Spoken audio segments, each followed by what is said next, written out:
1627 খ্রিস্টাব্দে ফেব্রুয়ারি মাসের 19তম দিনে মহারাষ্ট্রে জন্মেছিলেন এমন এক যোদ্ধা যার নাম স্বর্ণাক্ষরে লেখা রয়েছে।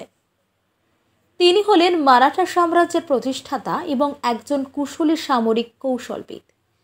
স্বাধীন মারাঠা সাম্রাজ্যের পত্তনকারী এই মহান যোদ্ধা পরিচিত ছত্রপতি হিসেবে। নাম তার শিবাজি রাজে ভোঁসলে, যিনি নিজের স্বদেশকে বিদেশিদের বাঁধন থেকে মুক্ত করে স্বাধীনতার রঙে রাঙিত করেছিলেন। 1627 খ্রিস্টাব্দে শিবনেরি পার্বতী দুর্গে জন্মগ্রহণ করেন শিবাজি। তার পিতা ছিলেন শাহুজি ভোঁসলে ও মাতা জিজাবাই। শিবাজির এই অসামান্য চরিত্র গঠনে তার মাতা এবং দাদাজি কোন্ডদেবের ভূমিকা অনস্বীকার্য। ছোটবেলায় শিবাজি তার মায়ের কাছ থেকে শুনতেন রামায়ণ ও মহাভারতের কাহিনী, যা তার মনে বুনেছিল বীরত্ব ও দেশপ্রেমের বীজ। বাল্যকালেই মহারাষ্ট্র দেশ সম্পর্কে এবং স্থানীয় পার্বত্য মাওয়ালি জনগোষ্ঠীর সাথে শিবাজির ঘনিষ্ঠ পরিচয় গড়ে ওঠে। এই মাওয়ালিদের নিয়েই তিনি সর্বপ্রথম বিশ্বস্ত সেনাবাহিনী গড়ে তোলেন।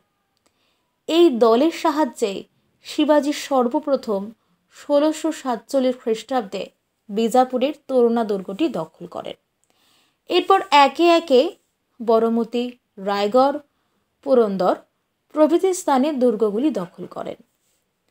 এরপর 1656 খ্রিস্টাব্দে দাক্ষিণাত্যের শাসনকর্তা ঔরঙ্গজেবের সঙ্গে বিজাপুরের সুলতানের সংঘাতের সুযোগ নিয়ে জাওলি নামের এক অঞ্চল দখল করেন শিবাজি।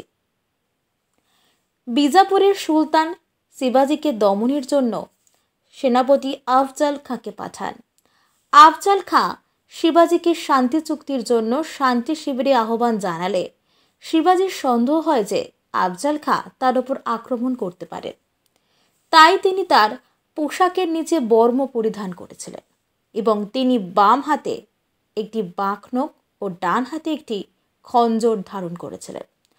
আফজাল খাঁকে দমনের মাধ্যমে বিজাপুরের সুলতানের মনে ভীতি জাগাতে সক্ষম হন শিবাজি। এরপরে প্রতাপগড়ের যুদ্ধে শিবাজির বাহিনী বিজাপুর সুলতানদের সৈন্যদের পরাজিত করে।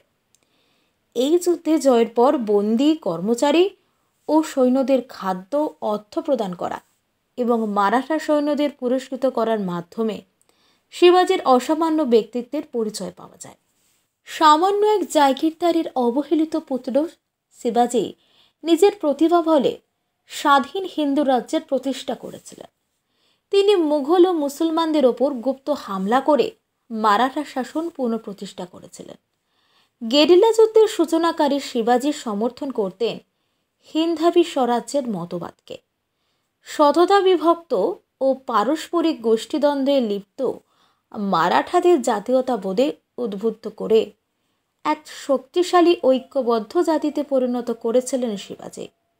তার শাসননীতির লক্ষ্য ছিল ন্যায়পরায়ণতা ও উদারতা। বিদেশি শাসন থেকে নিজের স্বদেশকে মুক্ত করাই ছিল শিবাজির প্রধান লক্ষ্য এবং তিনি এই লক্ষ্যে সফলভাবে উত্তীর্ণ হন। ছত্রপতি শিবাজি মহারাজ এমন এক বীর মারাঠা যোদ্ধা ছিলেন যার ভারতে হিন্দু সাম্রাজ্য প্রতিষ্ঠায় বিরাট অবদান রয়েছে। শুধু যোদ্ধাই নন, তিনি ছিলেন অতিরিক্ত সাহসী এবং দয়ালু মনের মানুষ। তার অসামান্য ব্যক্তিত্বের জন্য দেশবাসীর মনে স্বর্ণাক্ষরে লেখা রয়েছে তার নাম। শিবাজি মহারাজের নাম গর্বের সঙ্গে উচ্চারণ করেন দেশবাসী। তার বীর গাথা এভাবেই বর্ণিত হতে থাকুক ইতিহাসের পাতায় পাতায়।